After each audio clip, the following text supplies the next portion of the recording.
What's up, Final fans? It's the warrior of hype. Final Fantasy VII Rebirth Intergrade. You know it's coming. We at least know we're getting a PC version of this game. So if it is an Intergrade, well, Final Fantasy VII Remake Intergrade had DLC. It had a lot of visual improvements. Will we see the same with Final Fantasy VII Rebirth? I have a few ideas here. The release of an upgraded Final Fantasy VII Rebirth would absolutely be a fantastic collaboration between Square Enix and Sony to advertise the power of a PS5 Pro, which is coming up, rumored to be this holiday season. In the Ultimania for Final Fantasy VII Rebirth, it seems that the developers think it will take 3 years of development time for Part 3. They mentioned how Rebirth really only took 3 years, as 1 year was spent on Intergrade and its accompanying DLC Intermission. So they could continue on with the Unreal Engine 4 and just get Part 3 out as quickly as possible. Or, hear me out now, they could move all of the assets, move the game over to Unreal Engine 5. So if the plan is for Part 3 to be developed in Unreal Engine 5, it would make sense to upgrade Rebirth and possibly create a short DLC to get a feel of the new updated engine. It may also allow them to take advantage of Unreal Engine 5 specific features such as Lumen, which would help tremendously with Rebirth's lighting problems when you step outside and you're just blinded by the light, or you go inside and then the lights just switch off and then they have to come back on. I think Unreal Engine 5 can help with that. There are certain things that Unreal Engine 4 struggles with that Unreal Engine 5 fixes, and another one of those things being that load in, that texture pop in that you get a lot in Rebirth. Well, in Unreal Engine 5 they have nanite technology, nanite landscapes, which would allow for these environments to load in very, very smoothly. It's a seamless transition of adding more and more polygons as you get closer to it, but it never really loses that detail. Listen, I'm not a game developer. I wish I knew a whole lot more about game development. I have dabbled in Unreal Engine just because it's free and you can download it and have some fun with it. But I've watched a lot of videos, and I highly recommend Unreal Sensei, as Unreal Sensei does breakdown and tutorial videos and all this other stuff, but breaks down why Unreal Engine 5 is so important, why it's such a significant improvement over Unreal Engine 4. And in this video that I will link in the description so you can check it out, it's talking about the nanite landscapes and how this, exactly what I'm saying, how this fixes that texture pop in and stuff like that. It would almost be as huge as fixing the door at Stargazer Heights for Intergrade, right? Which is what they did for Remake Intergrade. They added new lighting systems, fixed a lot of the texture pop ins, and man, it would definitely make photo mode a lot better as well. It's hard to get a good photo when the lighting is just so weird, textures are weird. Simply put, Unreal Engine 4 is showing its age, and by the time Part 3 comes out, Unreal Engine 4 is going to be pretty outdated. We don't want Part 3 to look dated. And hey, you know what? It's also another excuse to make money. You know, you introduce an Intergrade of Rebirth using Unreal Engine 5, and guess what? Give us remake in Unreal Engine 5. I'll go back and buy that again.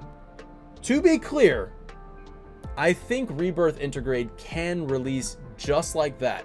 Give us an Unreal Engine 5 upgrade, spend all of the time moving everything over to Unreal Engine 5, spending all of the time fixing a lot of these issues that we have with the visuals of Rebirth, and just give us an upgraded, look of the game.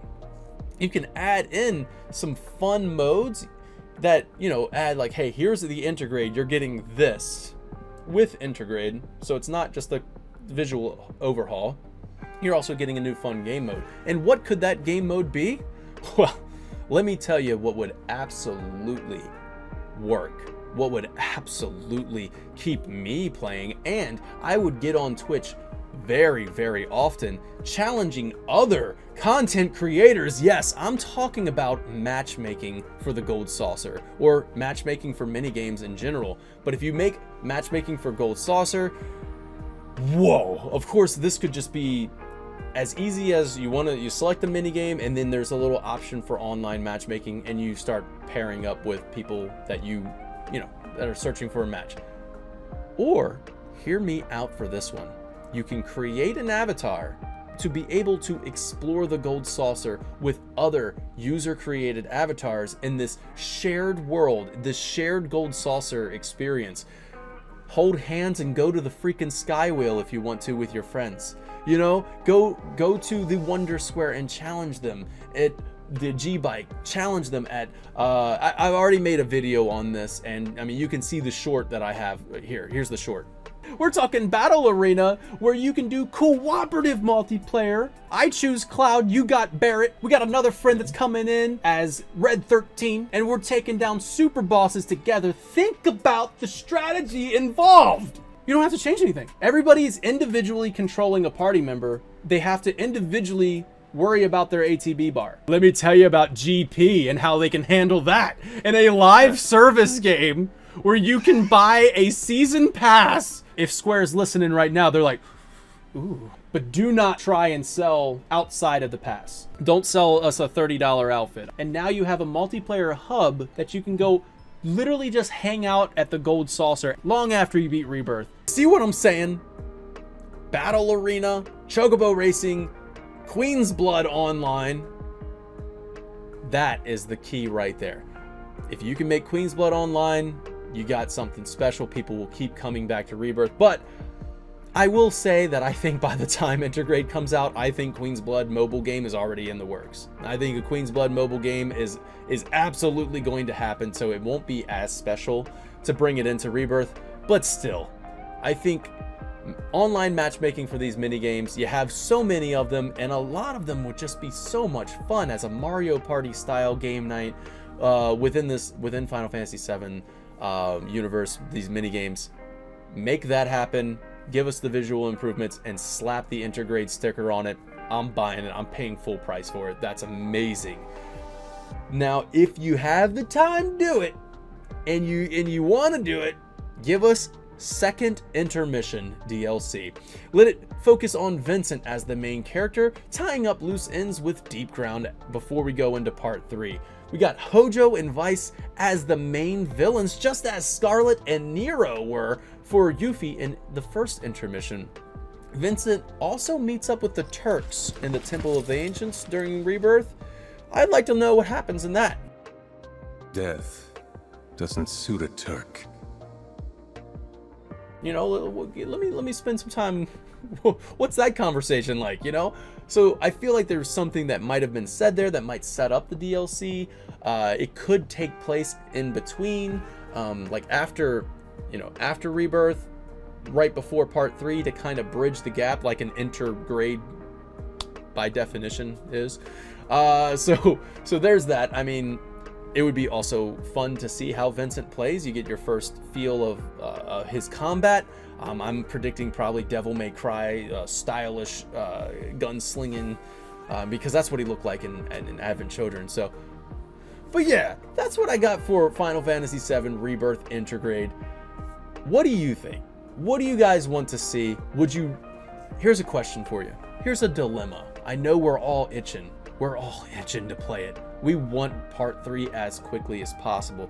Would you rather the developers spend time just getting part 3 out as fast as possible, get us part 3 by 2027, and we're playing it in 2027 for the 30th anniversary of the series?